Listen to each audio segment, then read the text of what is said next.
Well, hey guys, I want to welcome you back to Tack Room Devotional with an apology. You know, we're so sorry that we've been off the air for like 3 weeks.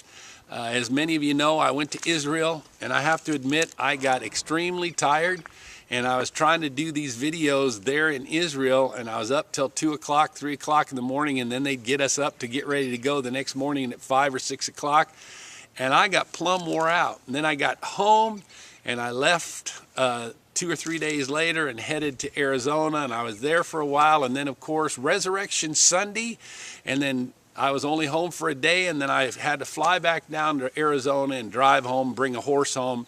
And you don't need all those excuses, just please accept my apologies.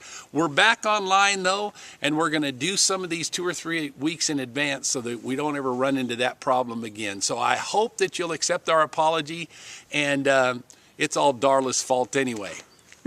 Anyway, here we go. Today I want to talk to you about what direction are you headed. You know, as a trainer of horses, the most basic thing we can teach a horse to do is follow its nose. You know, you put that bridle in the mouth, and yes, it's there to help stop a horse and control a horse, but also we can give it directions. We can pull that nose around, and we want that horse to follow the nose. And we want it to flex. In order to follow the nose, it has to be supple in its pole and in its neck and its shoulder and so forth. So with the hands and with that pull, we teach it to follow its nose. Here go right, here go left. Well, we can take some of that for ourselves too. You and I need to learn to follow our nose in order to find out what direction we're headed. For instance, listen to this, 1 Thessalonians chapter 4, verse 17. Again, 1 Thessalonians chapter 4, verse 17 says this, "Then we who are alive and remain shall be caught up together with them in the clouds to meet the Lord in the air, and thus we shall always be with the Lord." Now, again, where is your nose pointed? If all the time we are just focused on what goes here on this earth, this is where our nose is looking. But ultimately, there's coming a day when the eastern sky shall be split, and we're going to look up and we're going to see God, or Jesus Christ, coming back to receive his church to himself. And so we need to learn to follow our nose. We need to make sure that we are not so attached to this world that we don't understand where we're headed.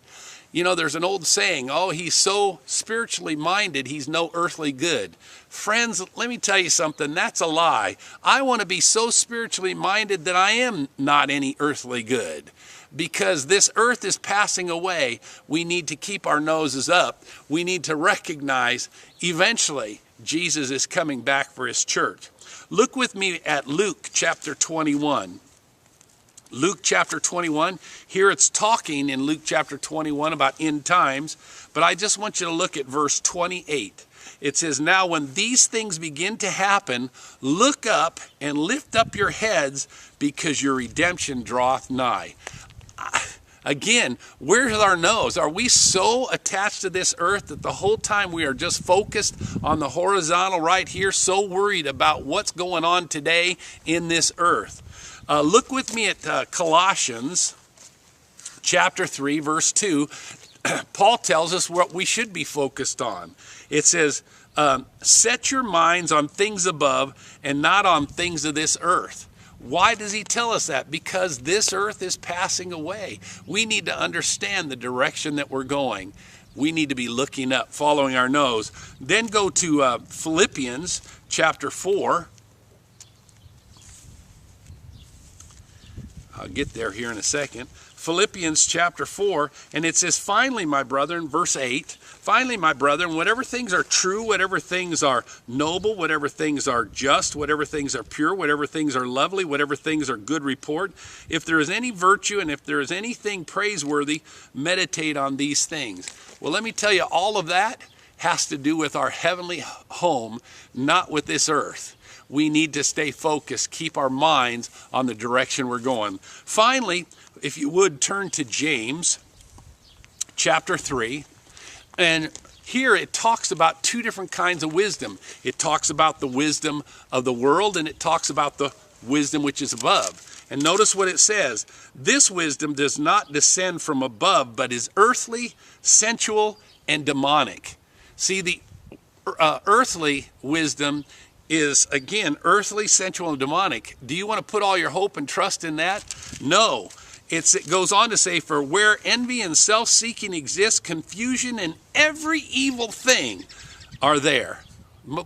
Don't be focused on that.